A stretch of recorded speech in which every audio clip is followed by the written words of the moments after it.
નમસ્કાર KTV news Gujarati સાથે હું જયમિની સમાચારની શરૂઆત કરીશું છોટાઉદેપુરથી। છોટાઉદેપુરના નસવાડી નજીકના જંગલ વિસ્તારમાં આગ લાગવાની ઘટના સામે આવી રહી છે।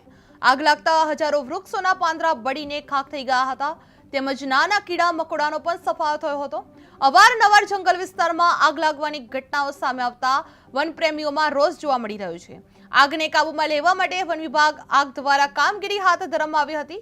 છેલ્લા 15 દિવસમાં આગ લાગવાની આ ચોથી ઘટના સામે આવતા ચિંતા વધી ગયેલી જોવા મળી રહી છે।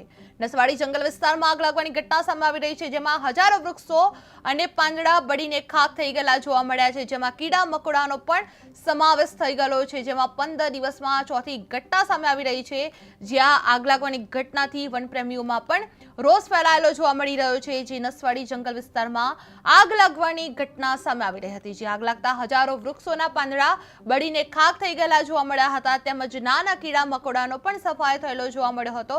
જે અવારનવાર આ જંગલ વિસ્તારમાં આગ લાગવાની ઘટનાઓ સામે મળી રહી છે જેમાં વનપ્રેમીઓમાં રોષ પણ જોવા મળી રહ્યો છે। જે આગને કાબૂમાં લેવા માટે વન વિભાગ દ્વારા આગ પર કામગીરી હાથ ધરવામાં આવી રહી હતી જે છેલ્લા 15 દિવસમાં આગ લાગવાની આ ચોથી ઘટના સામે આવતા ચિંતા વધી ગયેલી જોવા મળી છે। જે નસવાડી જંગલ વિસ્તારમાં આગ લાગવાની દુર્ઘટના સામે આવી રહી છે જેમાં હજારો વૃક્ષોના પાંદડા બળીને ખાખ થઈ ગયેલા જોવા મળ્યા છે જે કીડા મકોડાનો પણ સફાયો થઈ ગયેલો જોવા મળ્યો છે જે 15 દિવસમાં આ ચોથી ઘટના સામે આવેલી જોવા મળી રહી છે।